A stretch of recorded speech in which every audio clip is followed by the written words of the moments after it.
السلام علیکم ورحمۃ اللہ وبرکاتہ۔ اپنے ذہنی آرام کے لیے ہر چیز کو مختصر کرنا سیکھیں۔ الفاظ، احساسات، خواہشات اور لوگ۔ توبہ ایسا دروازہ ہے جو موت کی ہچکی تک کھلا رہتا ہے۔ دعا ایسا عمل ہے جو تقدیر کو مات دے سکتی ہے۔ ضمیر ایسا ساتھی ہے جو ہمیشہ حق کی راہ دکھاتا ہے۔ تکبر، خود کو سب سے بہتر سمجھ لینا، یہ ایک ایسی بیماری ہے جو انسان کو کسی قابل نہیں چھوڑتی۔ جس شخص نے ماں باپ کو پرورش کرتے دیکھا اور انہیں نہیں مانا، وہ اس خدا کو بھی نہیں مان سکتا جو نظر نہیں آتا۔ مصیبت میں واویلا کرنے والا بھی اس گدھے کی طرح ہے جو کانٹا چبھنے پر کودنا شروع کر دیتا ہے اور ایک کانٹے سے اپنے پاؤں میں 100 زخم بنا لیتا ہے۔ درختوں پہ اوقات سے زیادہ پھل لگ جائے تو اس کی ڈالیاں ٹوٹنا شروع ہو جاتی ہے۔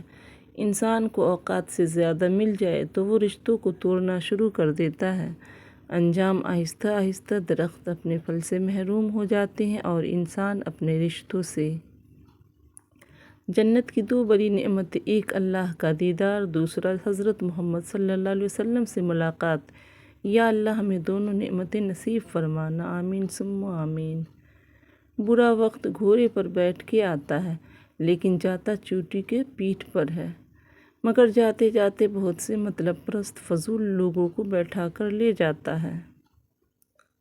اخبار کی جھوٹی خبریں انسان خرید کر پڑھتا ہے اور قرآن کی سچی خبریں مفت میں بھی نہیں پڑھتا۔ کمزور انسان کبھی معاف نہیں کر سکتا۔ معاف کرنا مضبوط لوگوں کی صفت ہوتی ہے۔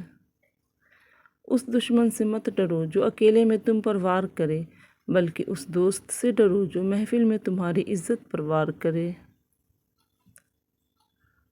غصے کے ایک لمحے پر صبر کرو گے تو ساری زندگی کے غم سے بچ جاؤ گے۔ نفرتوں کا اپنا کوئی علاقہ نہیں ہوتا، یہ ہمیشہ محبتوں کی زمین پر قبضہ کرتی ہے۔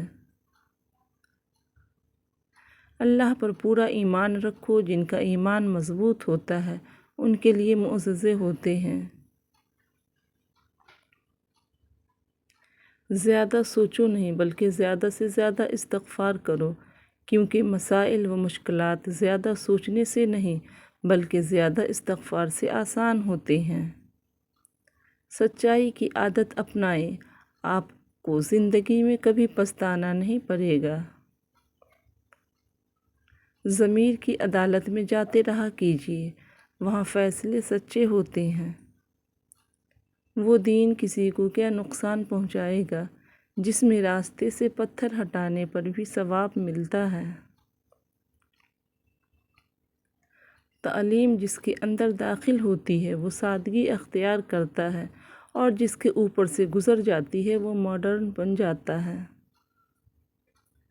جب تمہارے سامنے قرآن پڑھا جائے تو اسے توجہ سے سنا کرو اور خاموش رہا کرو تاکہ تم پر رحم کیا جائے۔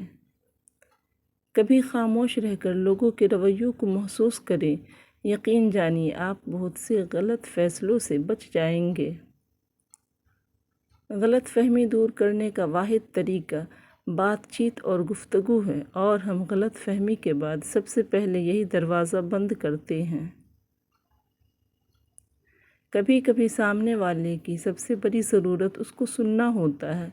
اگر کوئی آپ سے بات کرنا چاہے تو صرف اس کو سنیں اور کچھ نہیں۔